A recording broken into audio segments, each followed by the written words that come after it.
Meanwhile, viewers, senior BJP leader Ravi Shankar Prasad is currently addressing the media on an important issue. Let's also cut across to that.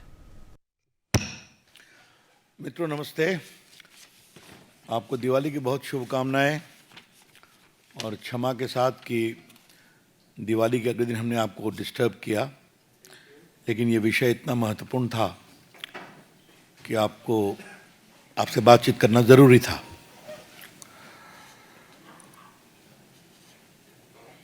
Kharge साहब को बहुत ज्ञान आ गया है, कांग्रेस के सम्माननीय राष्ट्रीय अध्यक्ष को, और उस ज्ञान में उन्होंने बहुत महत्वपूर्ण चीजों को स्वीकार कर लिया है। उन्होंने कहा है कि वही गारंटी अनाउंस करिए जिसके लिए बजट हो, जिसके लिए फिनेंशियल प्रबंधन हो। Make announcement only for those items for which you have got budgetary provisions, for which you have got financial availability. तो सुबह सुबह हम लोगों ने सुना तो हम लोग का एंटीना भी खुल गया। फिर एक मन में सवाल आया कि कांग्रेस के राष्ट्रीय अध्यक्ष ने जो इतना गुणी चिंतन दिया है, तो पहला पाठ अपने नेता राहुल गांधी को पढ़ाया है कि नहीं पढ़ाया है? The BJP would like to ask a very clear and categorical question from the esteemed Congress President, Shri Mallikarjun Kharge, that if today you are realizing that don't make reckless announcements, only make those for which there is financial provision and also in the budget. And has he given the first gyan to his leader Shri Rahul Gandhi? क्योंकि इससे बड़े गंभीर सवाल उठते हैं। भारत की राजनीति में एक नया शब्द माननीय राहुल गांधी जी लाया है, खट खटाखट, खट खटाखट। तो ये जो कई चुनावों से खट खटाखट चल रहा था, उसका खटाखट का क्या होगा? क्योंकि राहुल गांधी तो घोषणा करने में माहिर हैं, घोषणा करके चले आते हैं। आज मैं बीजेपी के राष्ट्रीय मंच से इस बात को कहना चाहूंगा, राहुल गांधी ने हिमाचल में क्या क्या घोषणा की थी, हम ये कर देंगे, हम वो कर देंगे, और आज ये स्थिति है कि मुख्यमंत्री कह रहे हैं मंत्रियों से, विधायकों से, भैया तनख्वाह जरा लेना बंद करो। अब ये कह रहे हैं कि सबसे ये देश की राजनीति में इससे बड़ा कोई शर्मनाक प्रयास नहीं हो सकता कि टॉयलेट पर भी टैक्स लगाने की बात चल रही थी। याद है आपको? जब हंगामा हुआ तो उनको वापस लेना पड़ा। क्या हाल है कर्नाटका का? मैं कर्नाटका पर काफी बोल रहा, मैं आऊंगा अभी। क्या हाल है तेलंगाना का? तो घोषणा करके शुद्ध भाषा में जनता को मूर्ख बना करके वोट लेना, और बाद में सब योजना घोषणा जमीन पर उतरी नहीं, कागज पर पड़ी रह गई। ये कांग्रेस का कोई आज का इतिहास नहीं है, मैं आपसे कहना चाहता हूं। कई अनुभवी पत्रकार यहां बैठे हैं।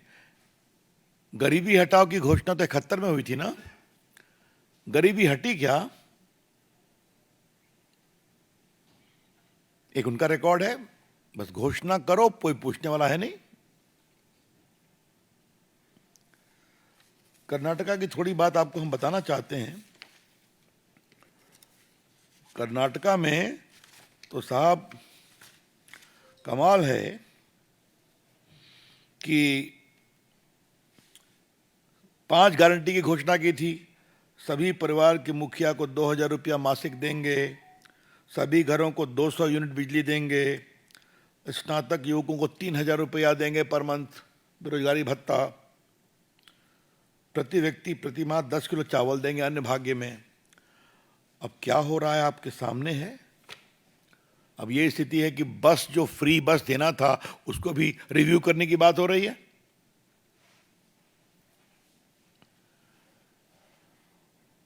और आज हम बहुत गर्व से कहना चाहते हैं, अगर हमने 11 करोड़ किसानों को साल में 6-6 हजार रुपया देने का वादा किया, तो पीएम बटन दबाते हैं, उनके अकाउंट में जाता है। अगर हम 80 करोड़ लोगों को 5 किलो गेहूं चावल देते हैं तो पहुंचता है। अगर हमने कहा डिजिटल इंडिया, तो डिजिटल इंडिया जमीन पे आया। अगर हमने कहा डिजिटल पेमेंट जमीन पर आया। इन्हीं सब प्रयासों, अगर मुद्रा योजना की बात की तो मुद्रा जमीन पे आया। इसी कारण से कई रिपोर्टों में आया कि भारत में गरीबी इतना कम हुई है। तो हम जो कहते हैं वो करके जमीन पर उतारते हैं। और हमारी सरकारों ने जो योजनाएं करी, चाहे वो लाडी लक्ष्मी योजना हो या बाकी हो, फिस्कल प्रूडेंस देखकर करते हैं, तभी वो जमीन पर उतरता है और चलता है। खटाखट नहीं होता। तो खरगे साहब, जो आपको इस उम्र में ये ज्ञान आया, तो इस ज्ञान के लिए आपका अभिनंदन। आप केंद्रीय मंत्री रहे हैं, प्रदेश में मंत्री रहे हैं, बड़े बड़े पदों पर आप रहे हैं, विपक्ष के नेता भी हैं। ये ज्ञान आपको थोड़ा पहले आना चाहिए था। अच्छी बात है, लेट से आया, लेकिन इसका पहला पाठ आप राहुल गांधी को पढ़ाइए। Kharge ji, please give the first lesson of this confession. Don't make announcement unless there is a proper financial provision to Mr. Rahul Gandhi first. वो जाने तो सही। आज कांग्रेस पार्टी ने अपने अध्यक्ष के माध्यम से पहली बार स्वीकार किया है कि कांग्रेस के द्वारा जो होता रहा है वो जनता की आंखों में धूल झोंकने की बात रही है। क्या श्रीमान खरगे साहब माफी मांगेंगे जो तेलंगाना में हो रहा है, जो कर्नाटका में हो रहा है, जो हिमाचल प्रदेश में हो रहा है? और जिस तरह से तथाकथित इंडिया गठबंधन के लोग घोषणे का अंबार लगाने की बात कर रहे हैं महाराष्ट्र में, झारखंड में, ये क्या है? वहां भी वही होगा, जनता की आंखों में धूल झोंकने की बात होगी। तो कृपया करके आने वाले चुनाव में वहां की जनता भी समझे इस बात को कि आगे से ये उनके अध्यक्ष का वक्तव्य है, और वो जब घोषणा करें तो पहले पूछें इस घोषणा का आधार क्या है, बताओ, करोगे कि नहीं करोगे? या वही होगा जो हिमाचल, कर्नाटका और तेलंगाना में हो रहा है। The BJP would like to very respectfully convey to the voters of Maharashtra and Jharkhand, whenever Congress people go and make reckless announcements, ask them, your president is saying this, आप कहां से करोगे? ये पूछना चाहिए। मित्रों, मुझे लगा कि ये महत्वपूर्ण विषय था, इसलिए इसको बताना जरूरी था। खरगे जी, देश से माफी मांगिए आप। इस वक्तव्य के बाद खरगे साहब, कृपया करके आप देश से माफी मांगिए। और राहुल गांधी, हम आपसे भी आग्रह करेंगे, आप भी माफी मांगिए। क्या तेलंगाना, क्या कर्नाटका और क्या हिमाचल, वहां की जनता की आंखों में आपने धूल झोंका, और हरियाणा के लोग समझ गए।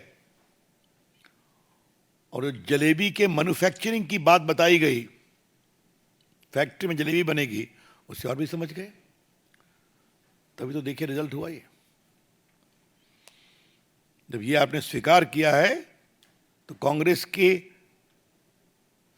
कलई खुली है, कांग्रेस की सच्चाई सामने आई है। मित्रों, ये मुझे पहली बात कहनी थी। हाँ, इसी में एक और पार्टी है, उनके एक और नेता हैं, आम आदमी पार्टी, केजरीवाल जी। क्योंकि ये दोनों एक साथ हैं, इसलिए मैं बोल रहा हूं, वरना नहीं बोलता मैं। वो तो सीधा घोषणा कर देते हैं, एक दिन एक पत्रकार ने मजाक में कहा कि वो x Indian revenue service officer हैं, तो अभी यही उनको कहना बचा है कि अगर हमारी सरकार आई तो हम इनकम टैक्स को माफ कर देंगे। यही तो बचा हुआ है, बाकी तो सब करते ही रहते हैं। वो उनको भी समझना चाहिए, देखिए क्या है और दिल्ली की हालत क्या है। मित्रों, एक दूसरा विषय और है जो बहुत ही गंभीर है। हमने बार बार कहा था कि वक्फ की संपत्ति के नाम पर किसानों की संपत्ति लूटी जा रही है। ये हमने बहुत जिम्मेदारी से कहा था। और इसी प्रकार से जो वक्फ की संपत्ति की हेराफेरी हो रही थी, उसको जो प्राइवेट प्रॉपर्टी के रूप में कुछ माफिया लोग कैप्चर कर रहे थे और पैसे बना रहे थे, तो ये प्रस्तावित कानून आया जो अभी सेलेक्ट कमेटी के सामने है, तो मुझे उस पर कुछ नहीं बोलना है। लेकिन कर्नाटका के विजयपुरा में जो हुआ है, किसानों की जमीन के रिकॉर्ड में रातों रात घुसाया गया वक्फ बोर्ड का नाम। मतलब 3 हफ्तों में 44 संपत्तियों के भूमि अभिलेख में किसानों का नाम काट दिया गया, वक्फ बोर्ड का नाम चढ़ा दिया गया। और जब किसानों को मालूम हुआ, उन्होंने इस विषय को उठाया। ये सब डॉक्यूमेंट्स हमारे पास हैं। तब फिर हंगामा देख वहां के कानून मंत्री HK पाटिल को कहना पड़ा कि राजपत्रित गजट नोटिफिकेशन में त्रुटि के कारण ऐसा हुआ है। कमाल है साहब, क्या गजट ऐसे ही बनता है? 44 प्रॉपर्टी में आपने वक्फ कर दिया, म्यूटेशन सब कैंसिल कर दिया। ये सब क्यों हुआ? क्योंकि RTI में कागज निकाला गया तो चोरी पकड़ी गई। और सबसे बड़ी बात यह है कि विजयपुरा में हुआ है, इंदी तालुक में हुआ है, और चंदाचन तालुक में हुआ है। पिछले 3 वीक में 433 फार्मर्स को नोटिस दिया गया, 1 हफ्ते में जवाब दो। तब फिर जब ये विवाद बढ़ने लगा, तब उनको वापस लाना पड़ा। कर्नाटक के हावेरी में एक गांव में हिंदुओं को अपने मंदिर को वक्फ प्रॉपर्टी बनने का डर सता रहा है। तो चूंकि ये मामला कानून बनने वाला है, तो कानून बनने के पहले जहां जहां कैप्चर कर सको कर लो कि वो वक्फ की प्रॉपर्टी है। हम इसकी बहुत ही भर्त्सना करते हैं। हम कांग्रेस पार्टी से कहेंगे, कृपया करके गरीब किसानों की संपत्ति को अगर वक्फ के नाम जबरन चढ़ाने की कोशिश की जाएगी तो उसका हम खुलकर विरोध करेंगे। और हम कांग्रेस और विरोधी सरकार को और कहना चाहते हैं, अगर हिंदुओं के मंदिर और उनकी संपत्ति को वक्फ की संपत्ति बनाने का षड्यंत्र किया जाएगा तो उसका हम राष्ट्रीय स्तर पर विरोध करेंगे। ये बात हम बहुत विनम्रता से कहना चाहते हैं।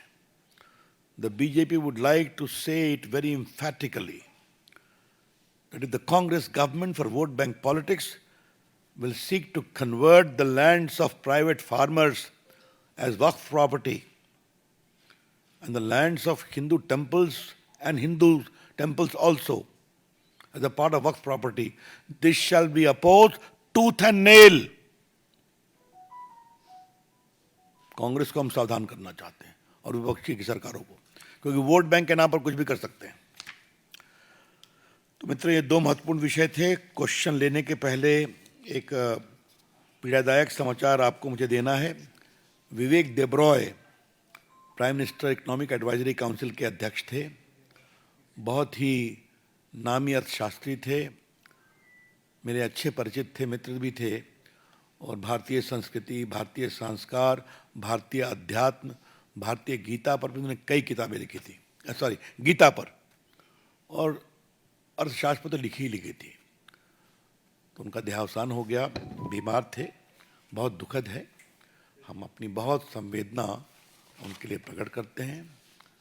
हमारे एक और वरिष्ठ नेता जम्मू कश्मीर के देवेंद्र सिंह राणा का भी देहावसान हो गया। हम उनके लिए भी अपनी संवेदना प्रकट करते हैं। I am open two questions now. Just a minute. Sir आपने ये जो कहा कि लोग लुभाने वाले या घोषणाओं वाली बात, चलिए सेंट्रल लेवल पे जो हो, लेकिन स्टेट लेवल पे बहुत सारे बीजेपी स्टेट में ये चीजें हो रही हैं फॉलो अप करने के तौर पे या कंपटीशन के तौर पे। आपको लगता है कि ये सभी पार्टियों पे लागू होना चाहिए किसी चीज आगे? हमने कहा कि हमने मध्य प्रदेश में किया ना, प्रोविजन किया कि नहीं, बट रहा है कि नहीं बट रहा है, ये तो आपसे हम कहना चाहते हैं। हम ईमानदारी से जो कहते हैं वो करके दिखाते हैं। ये नहीं हुआ कि कहे और शुरू भी नहीं हुआ। तो लाडली रख। For more such videos, subscribe to the NewsX YouTube channel, hit the bell icon.